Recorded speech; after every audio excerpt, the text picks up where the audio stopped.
বিদেশে স্থায়ীভাবে বসবাস কিংবা নাগরিকত্ব পাওয়ার স্বপ্ন অনেকেরই থাকে। কেউ ভালোবাসার টানে বিয়ে করেন বিদেশি জীবনসঙ্গীকে, আবার কেউ পড়াশোনার সুবাদে সম্পর্কে জড়িয়ে পড়েন। তবে বিয়ের মাধ্যমে নাগরিকত্ব পাওয়ার সুযোগ সব দেশে নেই। কিছু নির্দিষ্ট দেশে নাগরিককে বিয়ে করলেই সহজে মিলতে পারে নাগরিকত্ব। মুসলিম সংখ্যাগরিষ্ঠ দেশ তুরস্কে একজন তুর্কি নাগরিককে বিয়ে করে যদি ৩ বছর একসঙ্গে বসবাস করা যায়, তাহলে আবেদন করা যায় নাগরিকত্বের জন্য।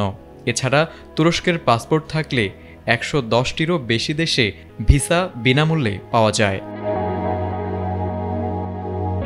সুইজারল্যান্ডে নাগরিকত্ব পেতে হলে সেই দেশের নাগরিককে বিয়ের পর ৩ বছর একসঙ্গে থেকে ৫ বছর দেশটিতে বসবাস করতে হয়। তবে এ প্রক্রিয়ায় আবেদনকারীর ভাষা জ্ঞান, দেশটির সংস্কৃতি সম্পর্কে ধারণা এবং অপরাধমূলক কর্মকাণ্ডে না জড়ানো নিশ্চিত করতে হয়। একই রকমভাবে সার্বিয়াতে ৩ বছর বৈধ দাম্পত্য সম্পর্ক ও স্থায়ী বসবাস নিশ্চিত করলে নাগরিকত্ব পাওয়া সম্ভব, যা ইউরোপে চলাচলের পথ সহজ করে দেয়। এছাড়া ইতালিতে বিয়ের পর দেশটিতে ২ বছর থাকা বা বিদেশে থাকলে ৩ বছর পর নাগরিকত্বের আবেদন করা যায়। ওয়ালটন এখন দেশের সীমানা পেরিয়ে পৌঁছে গিয়েছে ৫০টিরও বেশি দেশে। ওয়ালটন, ঘরে ঘরে, বিশ্বজুড়ে।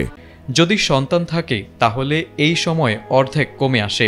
পোল্যান্ডে বিয়ের পর ৩ বছর পেরুলে এবং দেশটিতে অন্তত ২ বছর একটানা বসবাস করলে নাগরিকত্বের আবেদন করা যায়।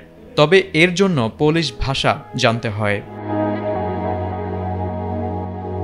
স্পেনের নাগরিককে বিয়ে করে ১ বছর একসঙ্গে বসবাস করলে নাগরিকত্বের জন্য আবেদন করা যায়। দেশটির পাসপোর্ট থাকলে লাতিন আমেরিকার অনেক দেশের সঙ্গে দ্বৈত নাগরিকত্বের সুবিধা পাওয়া যায়।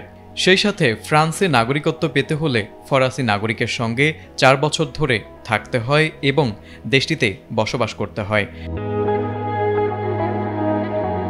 দক্ষিণ আমেরিকার বড় দেশ ব্রাজিলেও বিয়ের মাধ্যমে নাগরিকত্ব পাওয়া সম্ভব। ব্রাজিলিয়ান জীবনসঙ্গীর সঙ্গে ১ বছর একসঙ্গে থাকলেই নাগরিকত্বের আবেদন করা যায়। এক্ষেত্রে বাংলাদেশের নাগরিকত্ব ত্যাগ করতে হয় না।